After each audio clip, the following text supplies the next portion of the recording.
Folks, this is a crowd pleaser today, so we will get rolling here. Is there any public comment on items not on today's agenda? Seeing none, we will roll into our first agenda item brought to us by Anna Conley. This is a request that we approve an agreement with United Minds LLC to provide mental health services around civil commitments. Anna. Thank you, Dave. As you know, it's an essential function of the county attorney's office to file petitions for civil commitment for individuals who are unable to meet their basic needs or a danger to themselves or others based on a mental illness.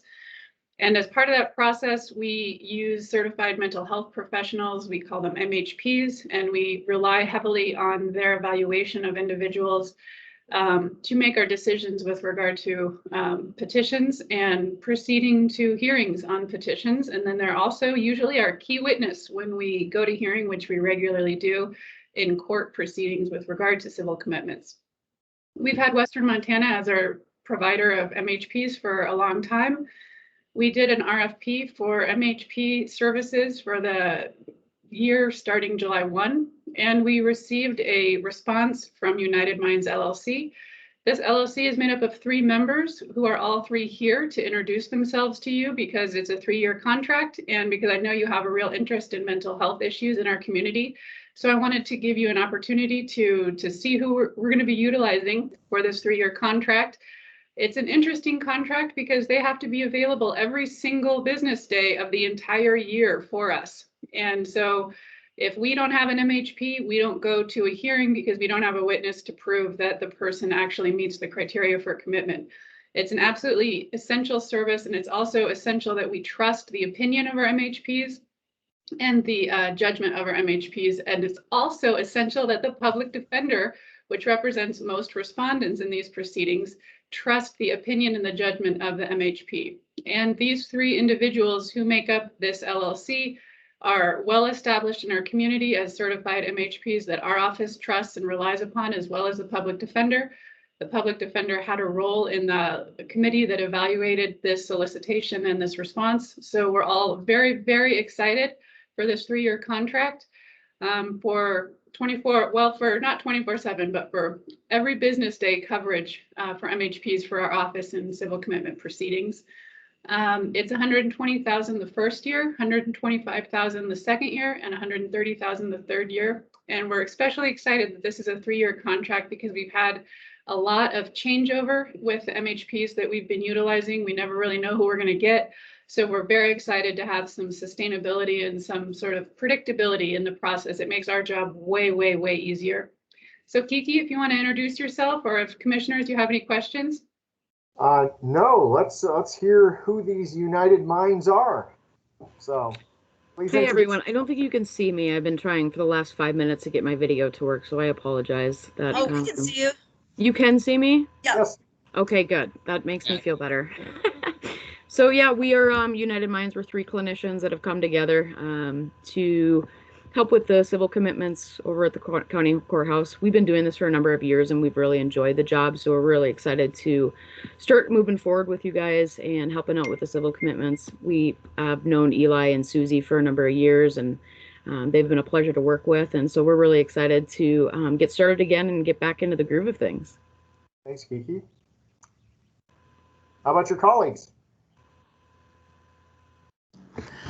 Hi, my name is Kim Nottestad, and again, I really am appreciative of this opportunity, being able to work with the district attorneys. Again, it is one part of my career that I have enjoyed out of all of it. I have been a licensed clinical social worker for 20 plus years now, and so I'm really excited to continue this process with Missoula County.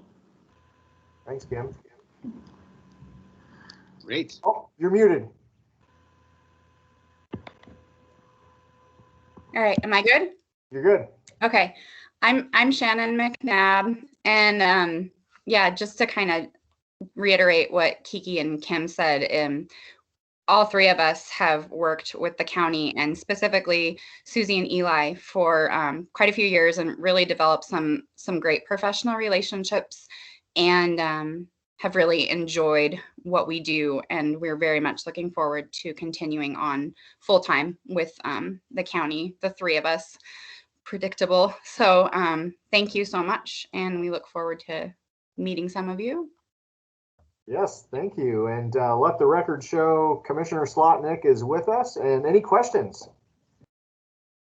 And the infamous Susie and Eli are Susie Boylan, the attorney at our office who does civil commitments, and Eli Parker, the public defender who represents respondents in civil commitment proceedings. Great. Any questions, Josh, Juanita? Our motion? No, fantastic. I'm really glad United Minds and the three of you are able to continue on with Missoula County. So I'm excited to make this happen. So I'm going to motion to approve the agreement with United Minds to provide mental health services for civil commitments. I'll second that, and I'm in absolute awe of any group of people who could be available all the time. Well done. Any further discussion? Seeing none. All in favor? Aye. Aye. All right. Welcome aboard. Thanks for joining us. Thank you Thanks. guys so much. It's very nice to meet all of you. You bet. Thank you. Goodbye. All right. Thanks, Anna.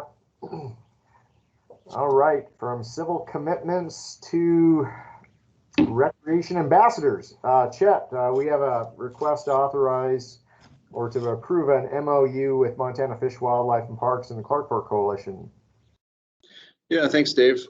So this is a culmination of a concept and some work that all of those entities you just mentioned, Fish, Wildlife, and Parks, Clark Fork Coalition, and City of Missoula, as well as Missoula County, have talked about in terms of trying to address some of the huge numbers of river recreation and then associated issues that come with that as far as where to access, ethics and etiquette, and trying to support the broader community effort to manage all of that.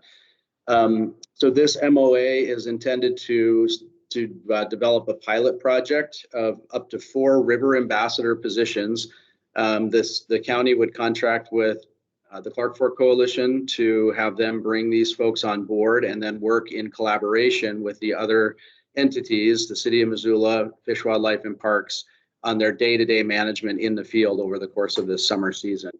The project itself, Missoula County would commit up to $50,000 to support these 4 positions and the overhead that goes with them. The city would be contributing $10,000 to that effort to offset the cost a little bit. All total, though, in our best estimate for now on in-kind contribution, when you include all of the management, oversight, and enforcement that goes with this overall effort from Fish, Wildlife, and Parks, including the school resource officers that work on river recreation from the sheriff's office during the summer months, as well as other city oversight, and then some other additional county oversight. That in-kind contributions probably, we're hoping in the neighborhood of about $100,000, just to give you a sense of kind of what all of these folks are bringing in addition to this amount that would be provided by the county and the city to support the positions themselves. So with that, I know we do have Morgan Valiant wasn't able to join us today. He said he would be here in spirit. But we do have John DeArmond and Lauren Flynn. John's with the Clark Fork Coalition and Lauren with Fish, Wildlife, and Parks, if they have anything to add to what I've just shared. Thanks, Chet. John or Lauren? Yeah, good morning, everybody. Yeah, Chet summarized it very nicely. I think these positions are critically needed to help manage the recreation bloom every summer that we see and some of the problems that go with it. Happy to do what we can to help this summer. Appreciate all the hard work that went into putting this together and the opportunity to participate. And looking forward to a good summer. Thanks, John. Mr. Flynn? Yeah, thanks, Dave. I think Chet did a great job of summarizing this. I think this is just a natural outgrowth of a lot of the discussions we've been having about particularly river recreation in the greater Missoula area for the last several years. And I think this is a great example of a kind of collaborative partnership that we think will both protect the resource better, but also provide a better experience for our user. And having these folks out on the ground, providing information to the recreationists, helping them know where they can access the river appropriately and safely, and enjoy the experience, I think is just going to add to everyone's pleasure in what we're anticipating to be a really busy season. So, Dave, I'd love to speak to this a bit if I could too. I suspected you might. Go ahead. They're so kind. So I just wanted to give everyone on this call just a bit of background. And first, a huge thanks to Lauren and Chet and Randy Arnold, who's not on this call, and John DeArmond and Morgan Valiant. Tons of time have been put in making this a reality. And Chet was able to take strands coming from every direction and basically weave them into one kind of coherent mat, which is a testimony to your skill working in this realm. Beyond that, thanks, a bit of background. So it's readily apparent to anyone who lives in Missoula County that in the heat of the summer, the river access points around East Missoula, the Milltown State Park, Kona, Maclay Bridge, etc., just get pounded with use. And this is hard ecologically, but it's also really hard on neighbors who live nearby. And we've heard a ton of complaints about this. So in our first crack at responding was to work in a very coordinated way with the Sheriff's Department. We were able to create 3 new positions where sheriff's deputies were school resource officers in the school year, and then in the summertime, they moved back and forth between some of the river sites that I mentioned. We did that for 1 year. It was an insanely busy year, as you all know, busiest year ever. In our debrief with Jeremy Meter from the Sheriff's Office, he was very clear and when said, well, you know, how to go, what needs to happen? He said, we need more boots on the ground. They don't need to have arrest authority. We need people who can tell our guests, where's the right place to park? Where shouldn't you park? Basically, how should you behave in these places, especially when they're overrun by people? Generally speaking, we found people want to do the right thing. It's just not readily apparent what the right thing always is, especially when there are more than enough people in one spot. So our creative answer to this, and it's a pilot, is to have 4 people moving on bikes sometimes and sometimes in vehicles between all these spots, working in coordination with FWP and the city and the sheriff to make sure that good behavior and good parking behavior and generally just good ethics are what we see in these spaces. And this is a pilot. So that means besides being in all these places, our river ambassadors are also going to be collecting data. And they'll do this really in close concert with leadership from John and Clark Fork Coalition and with our other agency partners. So that at the end of the year, we'll find out, did this work? And if it didn't work, what do we need to tweak so we get it better? So that's kind of where we're at with this. And again, thanks to everybody who did yeoman's work, taking an idea and figuring out how you actually fit that square peg into a round hole to get where we're at. And I'm really excited for the county to be getting yet even more involved in recreation, outdoor recreation, because it's such a part of our culture and has such a big impact on neighbors. So thank you. And Lauren or Josh, when will this or can this be stood up? I'll let the others take on the logistics here, talk about logistics. Lauren? I think again, these folks are technically going to be hired by the Clark Fork Coalition, so John maybe can answer that better, although I've been in contact with Lily Haynes over at the coalition, and it sounds like they'd be coming on middle of June. Does that sound about right, John? Maybe second week of June? Is that what we're looking at? Yeah, that's what we're shooting for, and that's still kind of the slow part of the summer, you know, prior to the 4th of July. So that'll give them a couple of weeks to kind of get their legs under them before we really see the crush of people hit the river in July and August. So, yep, that's right on. And I want to be clear, the 3 river deputies aren't going away. They're still part of this. I don't want anybody to think that that's not happening. So these 4 folks are going to work together with them. Chet, question for you. So where does the $50,000 come from for Missoula County? We're working with Chris on that for right now. We'll have probably a portion of that come out from this fiscal year, and then we'll see probably the remainder of that, bulk of that, come out of our next fiscal year budget. Okay. Any other questions or a motion? Josh should do the honors. Yeah, I move that we make this happen, and so much thanks to everybody. All Second. Right. Any further discussion or comment on the motion to approve the MOA? Seeing none, all in favor? Aye. Aye. Oh, was there a hand up? I see no hands up. Okay. Is there anyone who would like to comment on the action that we just took? Hi, good morning, commissioners. It's not a question about the action, but about the appearance of the folks. I'm just wondering about the uniforms that they be wearing. Yeah, my understanding is it'll be a brightly colored T-shirt. Did you have any suggestions, Jamar? Yeah. I would certainly like an opportunity to think on it a little bit, but I'm just thinking around if these folks are going to be armed or not in that area. Just looking at. I'm sorry. Like that. This is not a law enforcement thing at all. This is an educational thing. So these are people wearing T-shirts on bicycles, and they're giving advice on where to go. So this is not they don't have arrest authority, and they're in no way law enforcement. This is education and assistance. Ambassadors.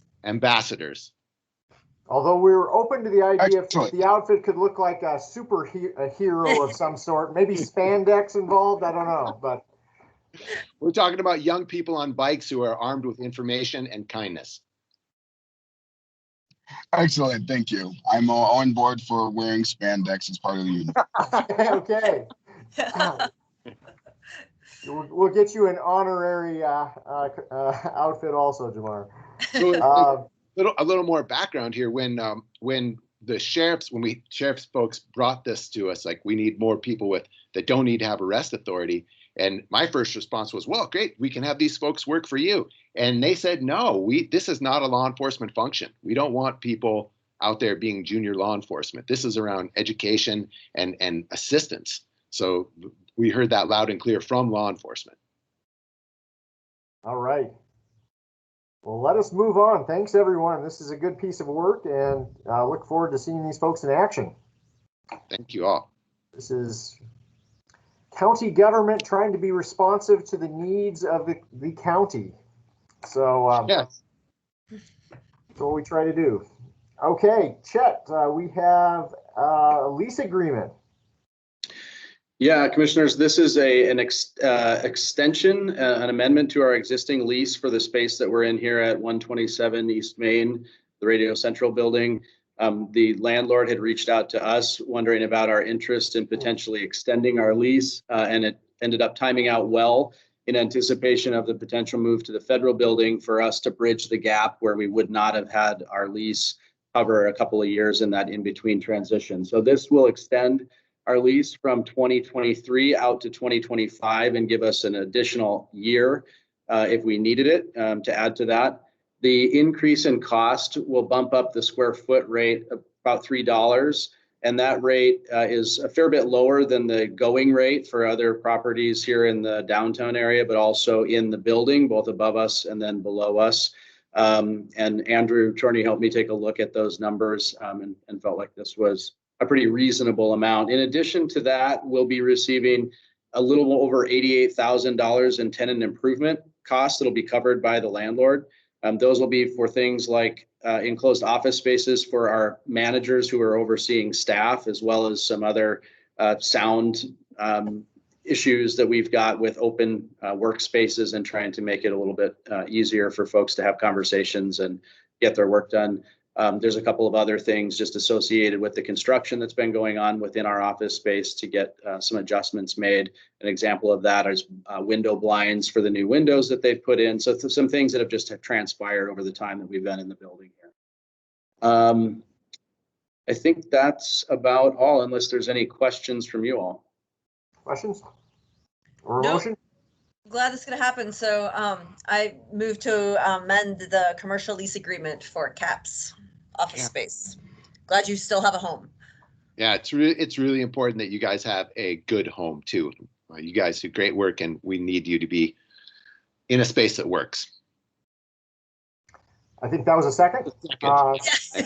Sorry, Dave. Thank you. Any further discussion other than the fact that we tried hard to find you a basement space, but we'll just roll with this today. Yeah, maybe we can get him to take those nice windows out. That's not good. Yeah, I know. Yeah, it's too distracting.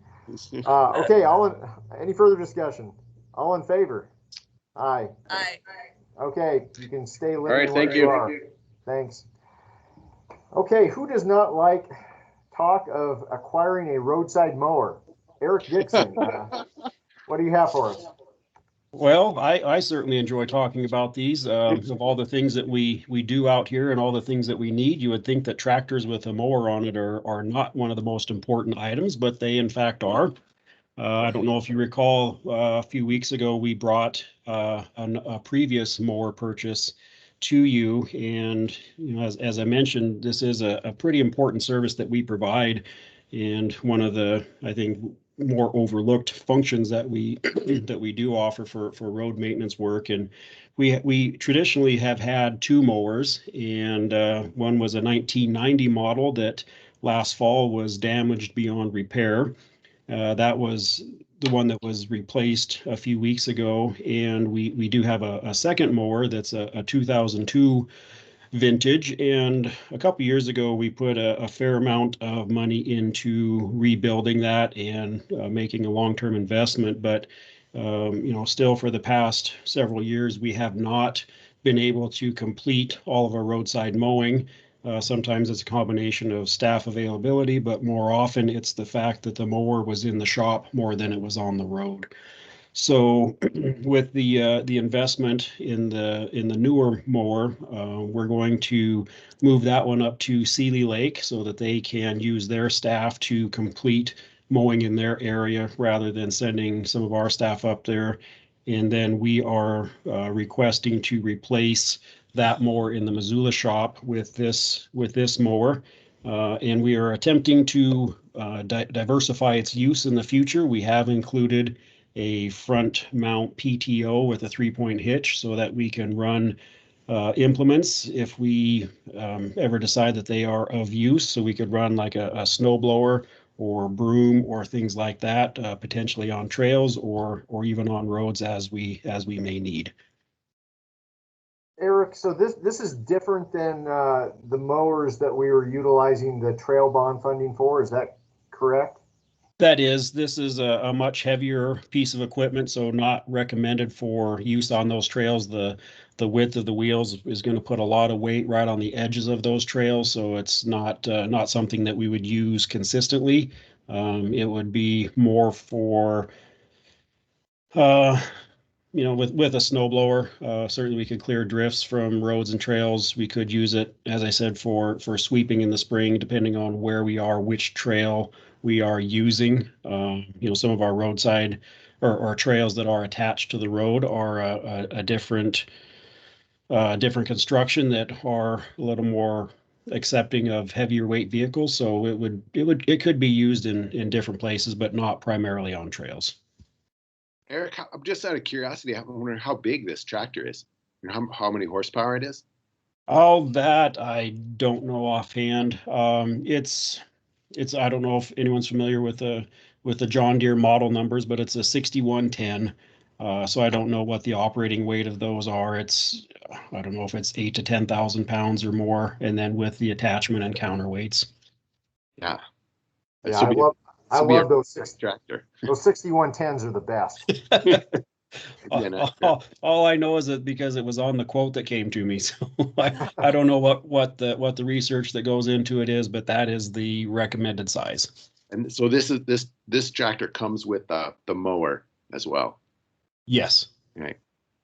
And do we have blowers and sweep and brooms already? No, that's what we'd have to determine if they are of use in the future, and then that could be additional purchases if we decide that they would be a benefit. Got it.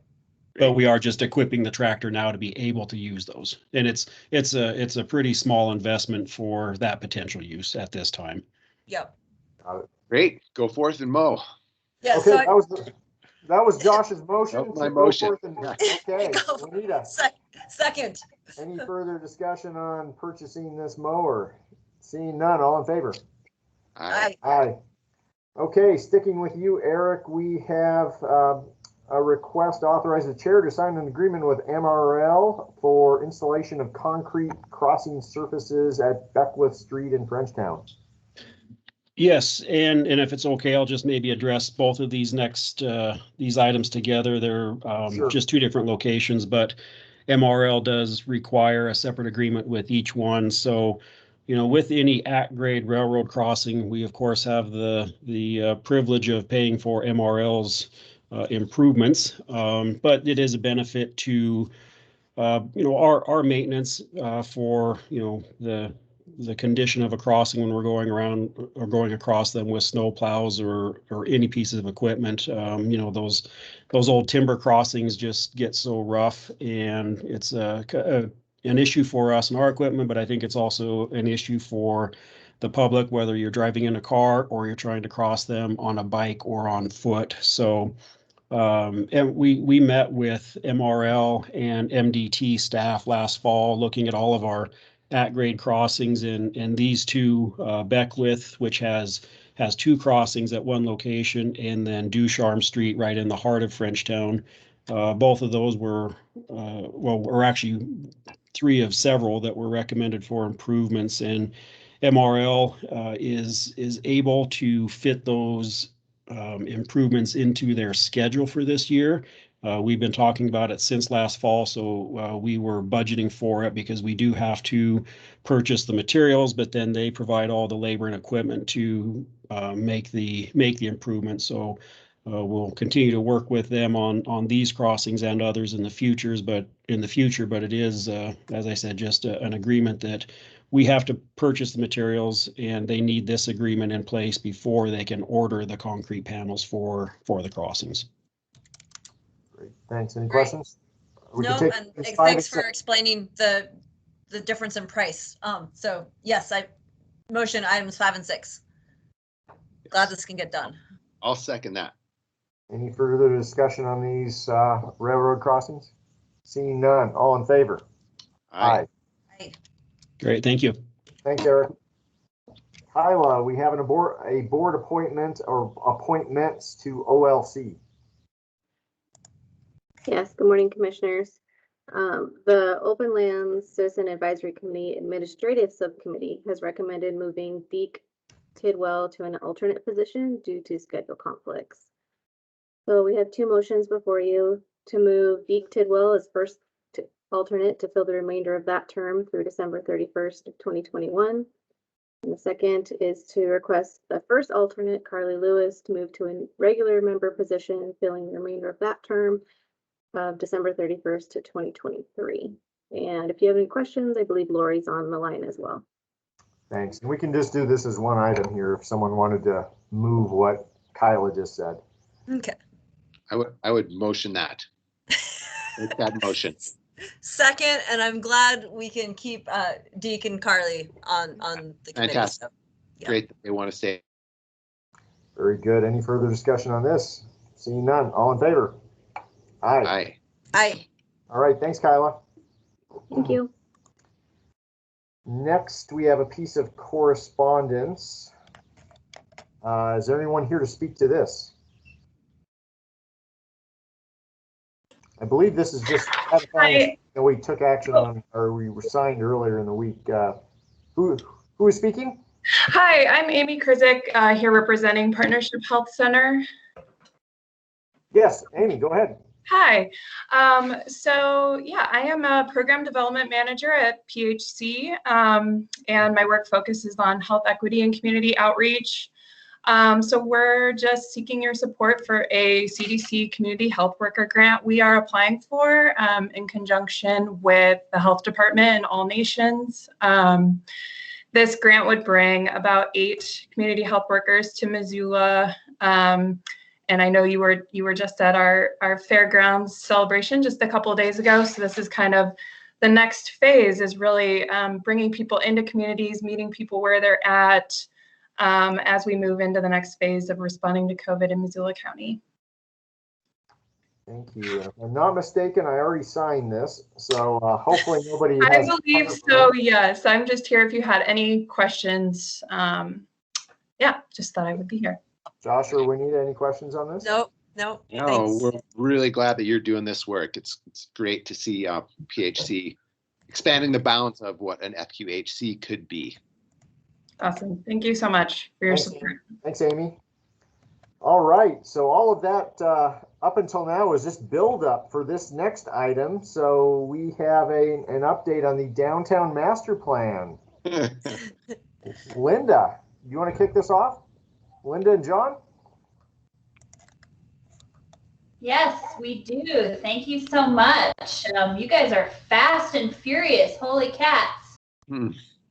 Lots of cool stuff happening, and thank you for the work on the river ambassador stuff. That's really valuable and important, and really appreciate that. I'm excited today to share with you an update on the Missoula Downtown Master Plan. Can you see my screen? Yes. Okay, cool. So let me run through this presentation and then I'll field questions. So I think all of you know that we updated the original Downtown Master Plan in 2018-19, and we had quite a robust engagement from the community, and the plan was adopted by multiple agencies in the fall of 2019, including the county commissioners. We have an implementation team that is a team of volunteers from a variety of different organizations. Ann Hughes represents the county, and we meet monthly to work on implementation of the plan. New plan has 5 big ideas, and they're actually broken out into chapters. I think most of you have probably read the plan. And so, you know, more than one postcard street, improve mobility, health, and safety. I have a typo there. Stay original, authentic, be green, create opportunity, enhance parks and public spaces, better utilize the river, and of course, the downtown for everyone.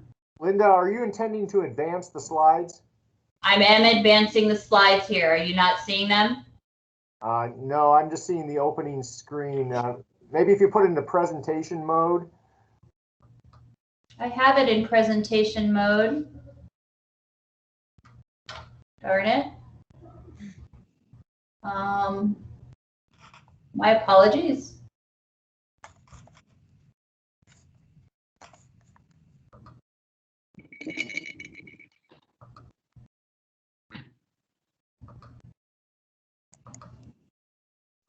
Can you see that? Yep. Yeah, so if you drag your cursor down there, it's almost there. Right here? Yes, right there. Yep. So I was in that space. Nothing happens. What do you see? The slide number 4. Okay. Okay.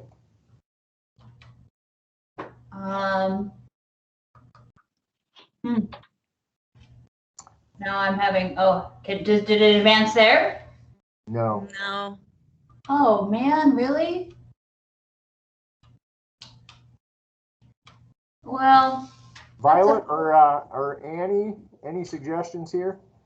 Linda, maybe just try, instead of putting it into presentation mode, because that's taking it to a new screen, if you don't mind just clicking through, because we can see them. They're pretty big, even though it's not in presentation mode.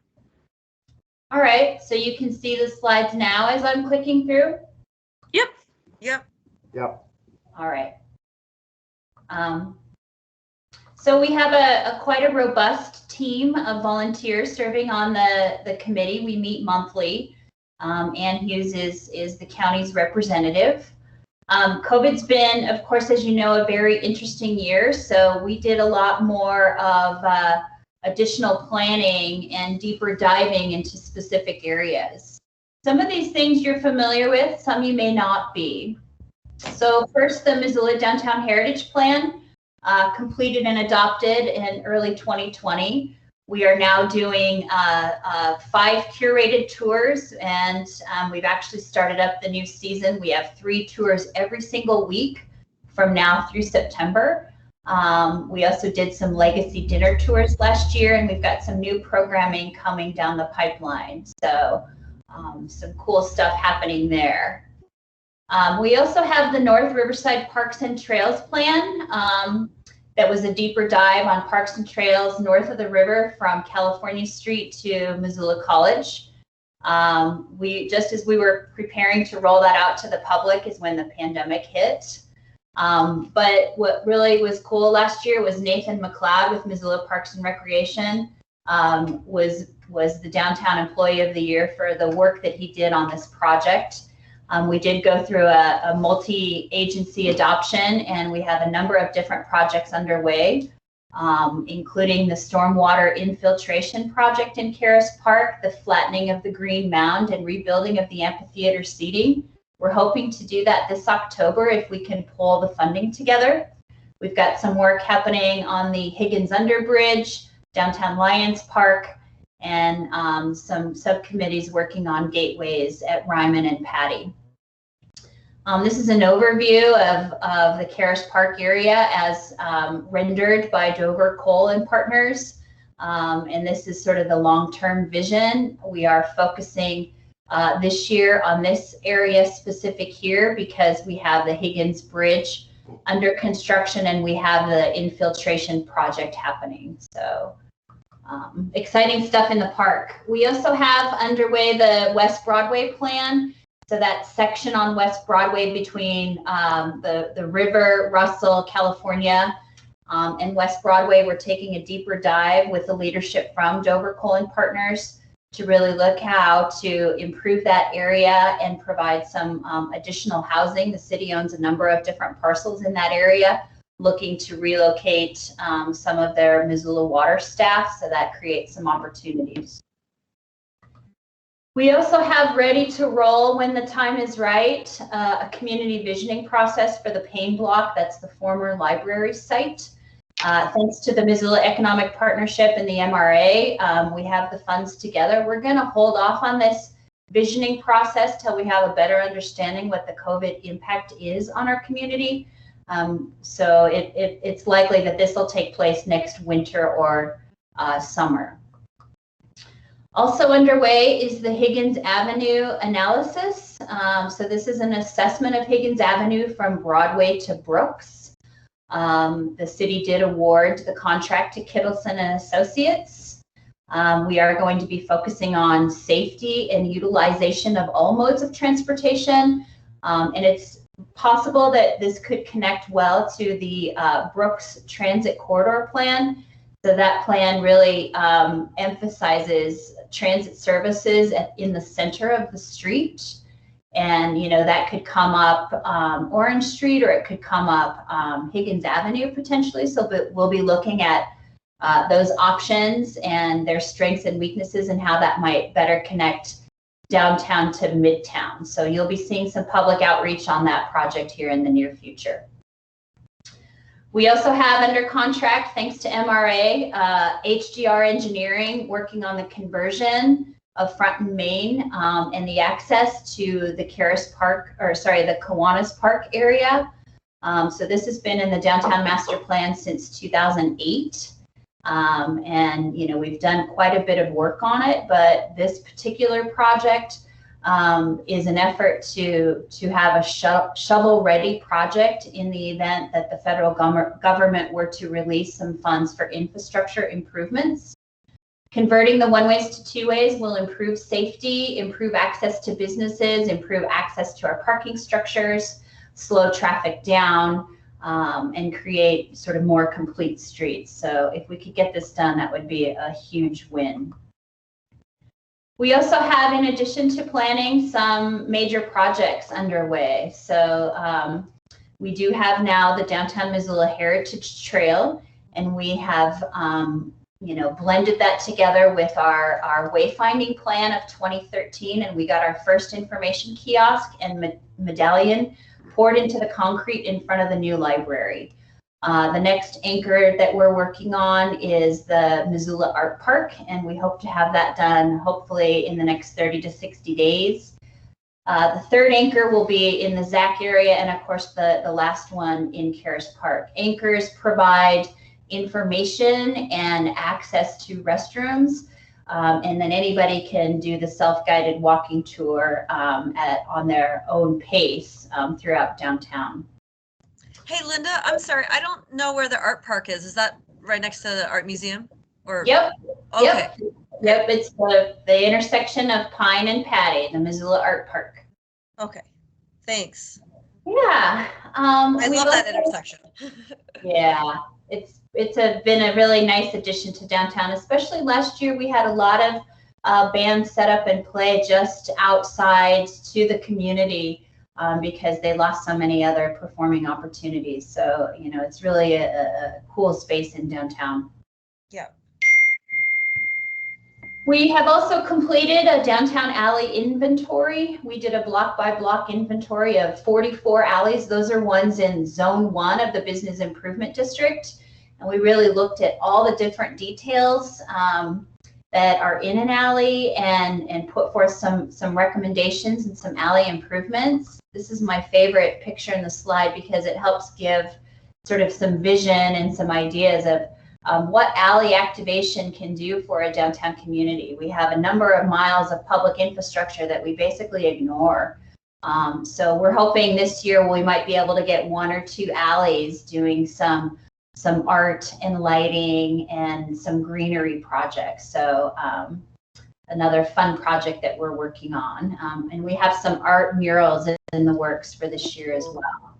There were, Linda, there were clearly not enough garbage cans in any of those pictures. Maybe we It's can a work on really interesting science, the garbage and recycling. We had a long meeting with Republic Services last week, and there's so much more that we really need to make sure that when we're doing permitting for new buildings, we need to get garbage and recycling services looped in early on so that we're building those holding spaces inside the footprint of the building instead of throwing it in the alley as an add-on after the fact.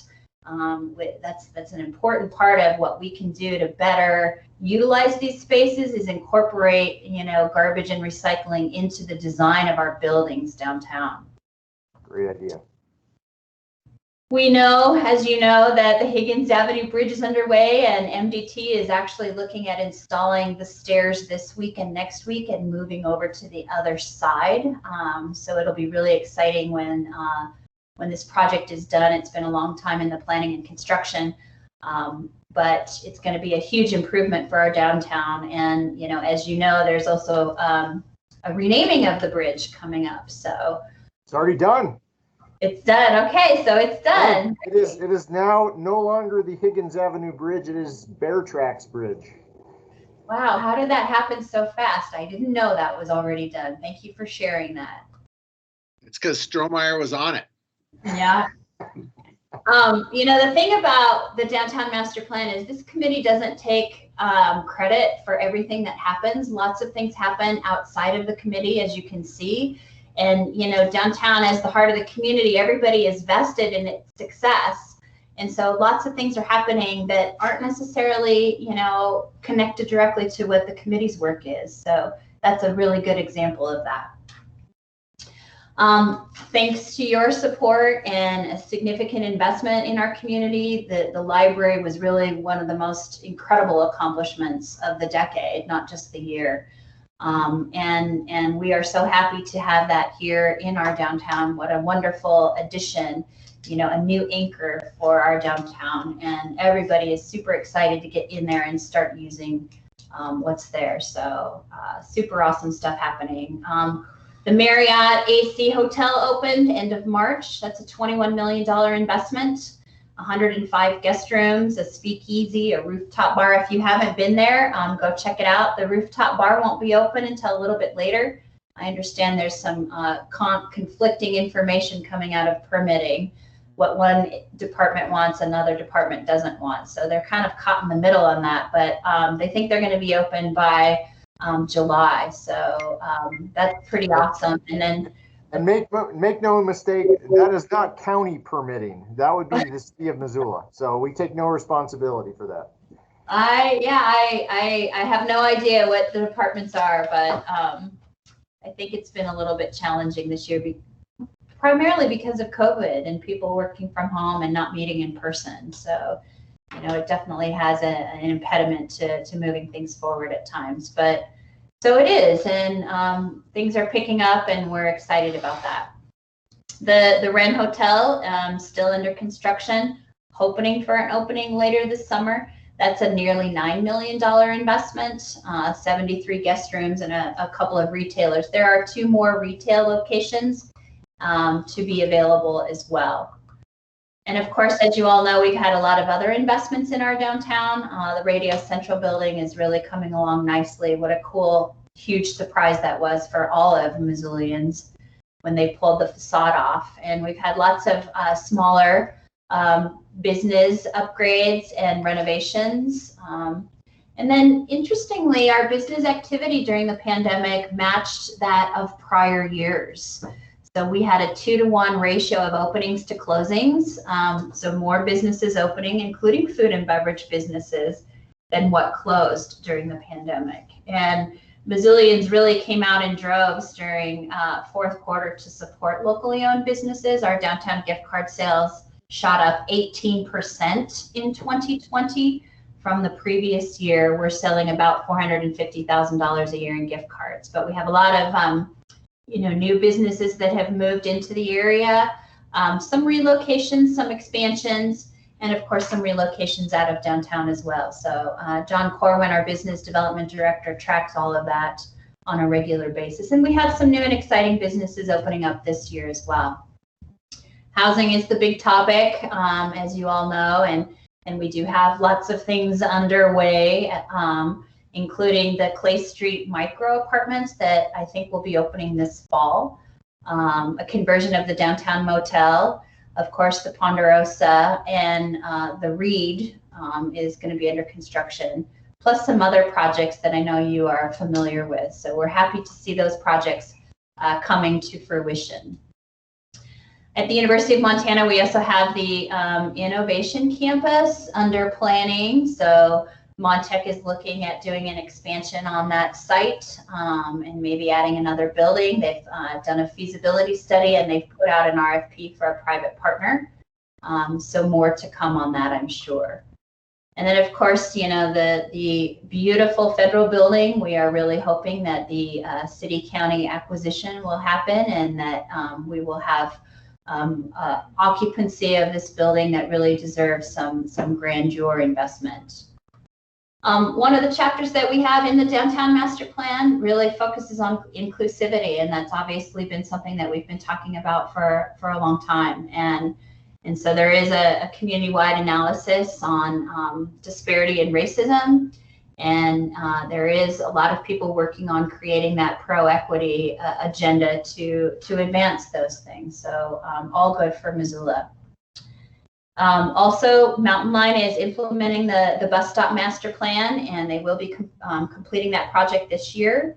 That's probably been 3 or 4 years in the making, and because of Missoulian support at the ballot, we will be advancing weekend service and increasing frequency.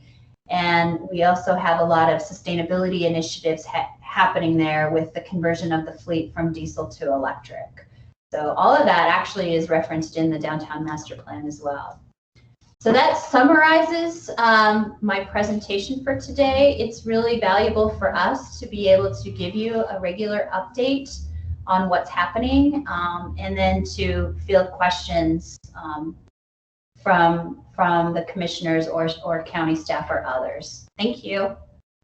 Thanks, Linda. Josh or Juanita, questions, comments? Just great work. It's wonderful to see that even as a lot of the rest of the world crumbled, I think our downtown held strong, and now we're coming back better.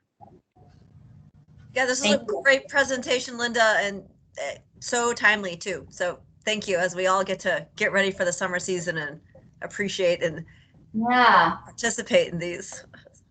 Yeah, so we are planning to roll out to lunch in downtown tonight in Cares Park the first week of June, and we do have trolley services on Wednesdays, and we will have live music starting the first week. We are planning for River City Roots Festival at the end of August, and of course our summer activities. I'd love an opportunity to come back and tell you a little bit more about the Cares Park project and to seek some county support in that space, but that's an agenda item for another day. Yeah, thanks so much, Linda. This has been we're now into a multi-decade process of not only implementing the first master plan, but the updated version now also. So thanks for all of your hard work on this. Good stuff. We'll get you scheduled for a follow-up meeting on what's happening along the riverfront. And I will try to loop loop you in ASAP. We need to talk about signage related to Bear Tracks Bridge and figure that out. Sounds good. All right. Thank you so much. Any other business before we've got to adjourn here in 3 minutes? Nothing? Okay. We managed to eat up the whole hour. Thanks, everyone. Good meeting. Thank you. Thank you. All right. Goodbye.